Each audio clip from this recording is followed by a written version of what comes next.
Ladies and gentlemen, my name is Matt, I am the Americanadian Gamer, and now that the Black Ops 3 beta has finished, I figured I'd sit down and kind of give my opinions about what I experienced and what I played, and kind of talk about what I liked and disliked about the beta. Now, let's get a little bit of disclosure out of the way. These are just my opinions from the beta.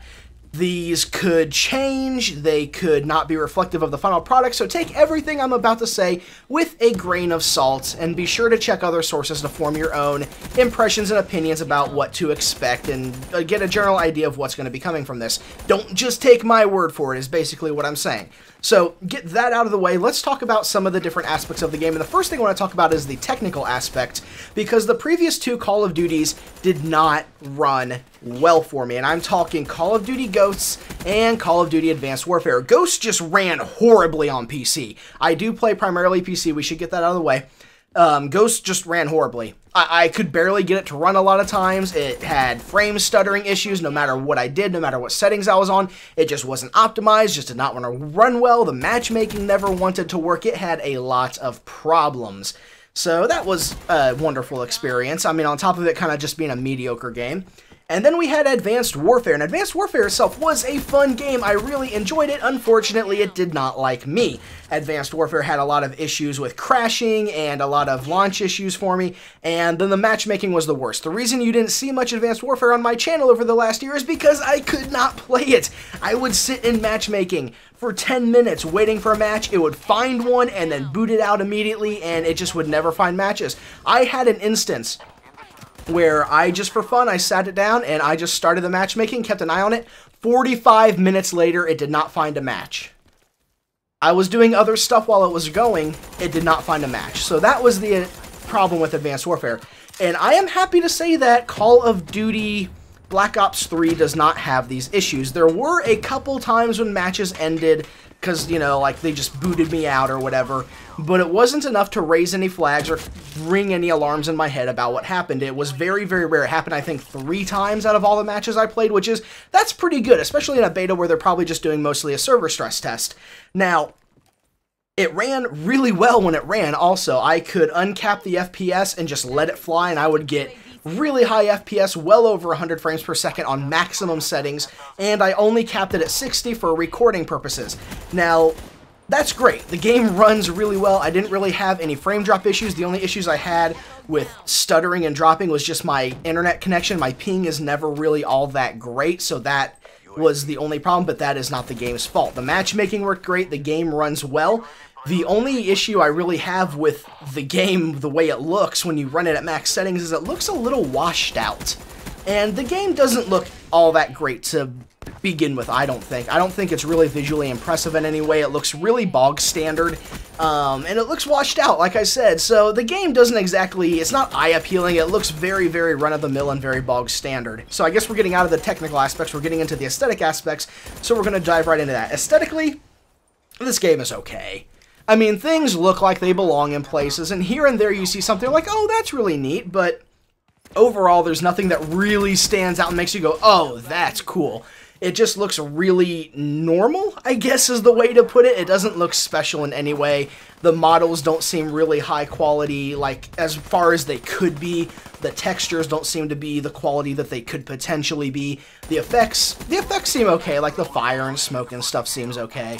But overall, it's not exactly like an, oh my goodness, this is great. And aesthetically, the color and everything, it looks all like bog standard Call of Duty stuff. Like, nothing special really stands out. There's nothing visually appealing that makes you go, oh, this is a really, really, really neat setting. Now, that could change when we see the single player and when we see other multiplayer maps come out. That could change. Maybe we just got a bad selection of multiplayer maps in the beta. I don't know. Maybe we'll see some that have, like, bright colors and other stuff. You know, Black Ops 2 had some pretty memorable-looking maps. So, hopefully we'll see that in Black Ops 3. I know Treyarch is capable of it. So other things that I really like about the game, let's talk about some of the mechanics. The new mechanics, the big one, the specialist system, where you choose a specialist and you choose either a special ability or like a special weapon that they have. I really like this system. It has problems, but I like it. I like the idea that you choose like a character like Outrider or Battery or Ruin, and you can choose like a special ability that they have. The only problem I have with the system is each specialist only has 2 options. So it kind of defeats, I think, the purpose of having the specialist. If they had more, if they had 4 to 5 options apiece or 3 to 5 options apiece, I think that would be much better, because then you get much more depth in those characters. Because right now, one ability is basically so much better than the others. Like, if you're playing Outrider, yeah, that kind of echo vision that she has is really kind of neat, you know, but the bow is really powerful once you get used to it. With Battery, the same thing goes. That armor is really cool, but that armor is very defensive, and you still have your gun, but you can get the War Machine instead, and you can just annihilate things, which in the match you're watching right now is probably the best. It is the best match that I had in the beta, and if this is the match, if I remember it correctly, the War Machine does excellent work for me in this match. I just annihilate with it. And that brings us on to weapon balances. Now, the weapon balance is probably the hardest part of this thing for me, because the submachine guns and assault rifles once again dominate the sector. They are very, very powerful. They outgun everything because they complement the movement system very well. They just go hand in hand with the way you play this game, so they work very well. They're very good at the different ranges. They all just do very well. The Razorback especially is a very good weapon. The light machine guns just seem way too slow to really be competitive. That may change on other maps, that may change as we see other LMGs, but the LMGs that I saw in the beta didn't really impress me in any way. The snipers seem to do okay, but once again, because of the way people are moving, the SMGs are really powerful. And shotguns, shotguns were okay. Pistols were surprisingly effective. I was really happy to see that. But other than that, the weapon balance is just kind of it's gonna be what we're used to seeing in Call of Duty. Submachine guns, submachine guns and assault rifles are going to dominate most things. You're going to see occasionally a really good sniper that's going to make you mad, and you'll occasionally get killed in close range by a shotgun, but mostly you're going to be seeing submachine guns and assault rifles. Other than that, the class creation system was pretty bog standard, well, bog standard, quote-unquote, was pretty much what we expected it to be based on Call of Duty Black Ops 2, but it was still really good. Everything went along really well. I like that you just had, like, optic and attachments and stuff set aside like that. And the Pick-10 system, I just really like the Pick-10 system. I think it's really, really good. I think everything was really well done. I like the perk so far. I like that Hardwired is actually useful. The only perk I didn't really like was Sixth Sense. Didn't really seem all that good, but maybe there'll be something that we see in the beta in one of the game types that does work really well with it. So what else do I have to talk about? Weapon balance. Movement. Movement feels good. For the most part. The jumping mechanic, I like how your jetpacky thing has a charge meter that you can kind of work with to do your slides and everything, and you can kind of play with it. You don't just use it and run out of it. You can do little tiny jumps, you can do larger jumps, you can do a couple slides. I like that they can do that. I like the movement system a lot.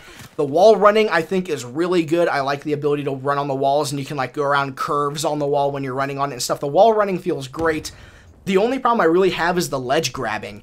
The ledge grabbing feels really unnatural. It just kind of, for one, it doesn't always seem to work a lot of times. A lot of times you go to grab a ledge, and then it just doesn't.